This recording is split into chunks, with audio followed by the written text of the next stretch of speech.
याच्यामध्ये कुठल्याही परिस्थितीमध्ये कुणाची हायगाय करायची नाही, कुणाचा राजकीय हस्तक्षेप आला तरी तो मानायचा नाही। ह्यामध्ये त्या मुलीला ज्या पद्धतीनं त्यांनी छळलेलं आहे नवऱ्याला, ह्या सगळ्यांना पकडल्यानंतर त्यांचे सासरे आणि एक दीर हे सापडत नव्हते। मी सतत आमच्या सीपींशी संपर्कामध्ये होतो। मला काही कार्यकर्त्यांनी इथं अनिलराव कसपटे जे वैष्णवीचे वडील आहेत त्यांच्याकडे येऊन त्यांच्या बरोबर पण संभाषण करून दिलं।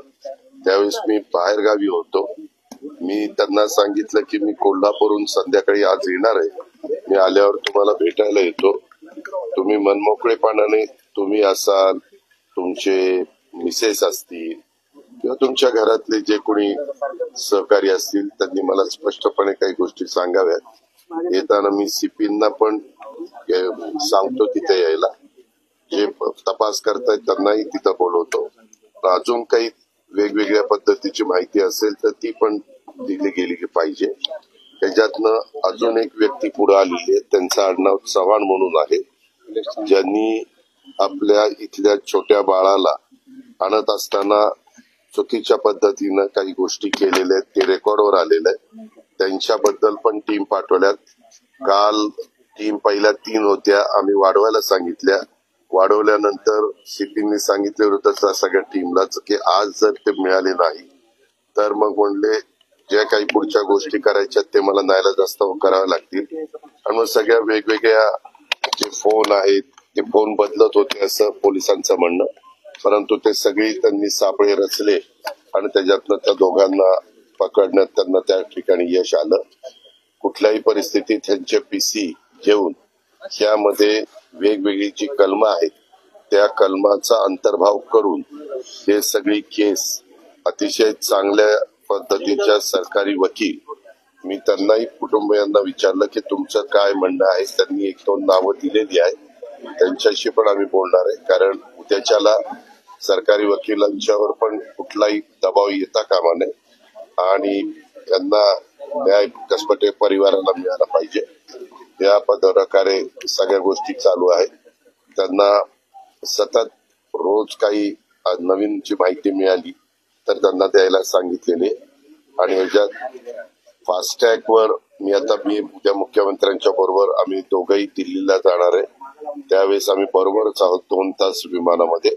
त्यावेळेस मी त्यांना सांगणार की बाबा ही केस आपल्याला पुढं फास्टॅगवर चालवायची आणि त्या प्रकारे मुख्यमंत्र्यांनी पण लक्ष घातलेले त्याच्यावर ते चालवतील। आज ते पण मगाशी कोल्हापूर विमानतळावर होते, परंतु मी पुण्याला आलो आणि ते दिल्लीला गेले।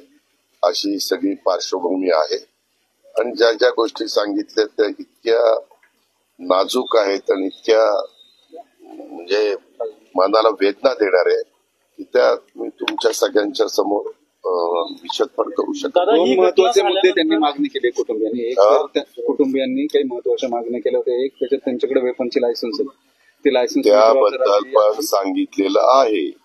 जे आमचे सीपी पुण्याचे त्यांच्या अंडर येणारा एरिया आहे तिथल्या एकाचं लायसन आहे, जो चव्हाण ज्यांनी त्यांना रिव्हॉल्वर दाखवलं तो, त्यालाही ताबडतोब पकडण्याच्या करता आता मी सीपीला इथनच फोन लावलेला होता, तिथं टीम वाढवायला सांगितल्या आणि त्याचं पण डोकं ह्याच्यामध्ये बऱ्यापैकी चाललेलं दिसतंय। ते मित्र परिवार दिसतंय, वेगळे काही गोष्टी अशा आहेत की तिथं बोलू शकत नाही, परंतु त्यांचे लांगे बांधे। त्यांनी पण एका मुलीला डिवोर्स दिलेला आहे, त्यांची मुलगी काहीतरी 7 वर्षाची आहे।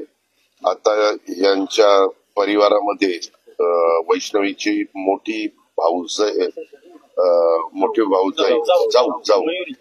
जाऊ ही पण तिच्या घरी माहेरी गेलेली आईकडं। तिनं पण मीडियाच्या अनेक चॅनलला कशा पद्धतीनं ही लोक छळत होती हे सांगितलेलं आहे। त्याच्यामुळे ह्या सगळ्या गोष्टीचं रेकॉर्ड वर घेऊन यामध्ये पोलीस यंत्रणा गेले, जिने 2024 मध्ये केस केली होती 11व्या महिन्यामध्ये, आता चार्जशीट दाखल करायला 90 दिवसांचा कालावधी असतो, त्याच्यात तिप्पट कालावधी गेलाय, तरी त्याच्यामध्ये दोषारोपपत्र गेलेले नाही, बेसमरी गेलेली नाही. अशा पद्धतीनं पिंपरी चिंचवड पोलीस काम करतात. 8 दिवसांनी हे आरोपी पकडले. मूळ पहिली सेन्सिटिव्हिटी गुन्हा दाखल होण्यापासून आरोपी फरार होण्यापर्यंत फार लाईटली ही केस पिंपरी चिंचवड पोलिसांनी घेतलेली दिसते. कुठलीही आताची या कुटुंबियांना फार पाठपुरावा त्या प्रकारचं सहकार्य आहे असं त्यांनी नमूद केलं. त्यांनी सांगितलं की ही केस लवकरात लवकर संपवा आणि यांना सगळ्यांना असं शासन करा की यांना कायमची अद्दल घडली पाहिजे. अशा प्रकारचं झालेलं आहे. तक्रार केली, 200 दिवस मी तुम्हाला सांगतो, हे अनिलराव कसपट यांच्याबद्दल सांगतो. त्यांची मोठी सून आहे, तिने मोठे गौप्यस्फोट केलेले आहेत की पोलिसांनी 8 तास रक्तबंबाळ परिस्थिती तक्रार करायला घेतली तर तक्रार देखील नोंदवून घेतली नव्हती. आणि आता हे जर असं झालेलं असेल त्याची शहानिशा केली जाईल आणि ह्याच्यामध्ये जर कोणी पोलीस दोषी असतील, ऑफिसर दोषी असतील तर त्यांच्यावर पण कारवाई केली. कुणाचा गुन्हा दाखल करावा म्हणून मागणी केली. सौम्य कलम दाखल झालेत, कडक कलम दाखल केले असं मागणी कुटुंबाची. तुम्ही मेहरबानी करा मीडियावाल्यांनो, तुम्हाला इतकं वकिलापेक्षा जास्त ज्ञान मिळालेलं आहे. अशा पद्धतीनं केलं तर उद्या काही कलम अशी घातली आणि त्या कलमाच्या संदर्भात तशा प्रकारचे पुरावे तुम्ही सादर केले नाही तर केस वीक होते. ही गोष्ट समजून घ्या. आपल्याला ही केस कशी स्ट्रॉंग राहील ते त्या ठिकाणी बघायचंय. आणि मधल्या काळामध्ये अशा प्रकारे काही घरातले लोक नवीन लग्न झालेल्या मुलींना, विशेषतः त्या घरातले सासरे असतील, सासू असतील, नणंद असेल, नवरा असेल, धीर असेल, हे छळतात. अशा काही गोष्टी पुढे आल्यानंतर वेगवेगळे कायद्यामध्ये दुरुस्ती पण केलेली आहे. पहिले तर कायदे आहेतच, परंतु त्याच्यामध्ये काही नवीन पण त्याच्यामध्ये अंतर्भाव केलाय. उदाहरण जर सांगायचं झालं तर 3/5 हे भारतीय दंडविधान संहिता कलम, त्याच्यामध्ये 304चा ब, ह्याच्यामध्ये देखील तुम्ही जर खोलात गेला तर हे नियम भारतीय दंडविधान पण अतिशय महत्वाचं आहे. आणि ह्याच्यात आता 80चा 2, 108, 118चा 1, 115चा 2, 352, 351चा 2, 3/5, त्याचबरोबर 304चा ब, 306, 324, 323, 504, 506, 34 प्रमाणे ते गुन्हे दाखल केलेले आहेत. एवढी आपण कलम टाकलेली आहेत. तुम्ही म्हणताय त्या गोष्टीचा मी पण विचार केलेला होता, परंतु मी आता त्याला जे उत्तर दिलं ते पण तेवढंच महत्वाचं आहे.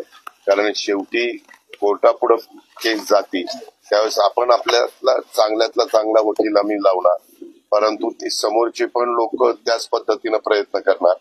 त्यावेळेस आपली कुठल्याही बाबतीमध्ये केस मध्ये कमकुवत होणार राहता कामा नये. दादा, कसं हे कुटुंब असेल किंवा मयुरी असेल, यांनी जे आयजी आहेत जालिंदर सुपेकर यांचं नाव घेतलेलं आहे महत्वाचं. आणि या प्रकरणात हगवणेला जालिंदर सुपेकर मदत करत होते आणि त्यांच्या नावाने धमकी देखील दिली जायची दोन्ही सुनांना, असं समोर येते. आणि दोघांनी माझ्या पण समोर आलं. मी जालिंदर सुपेकरांशी बोललो. जालिंदर सुपेकरांना सांगितलं की ही मॅटर तुम्ही बघताय, वेगवेगळ्या अधिकाऱ्यांच्या वेगवेगळ्या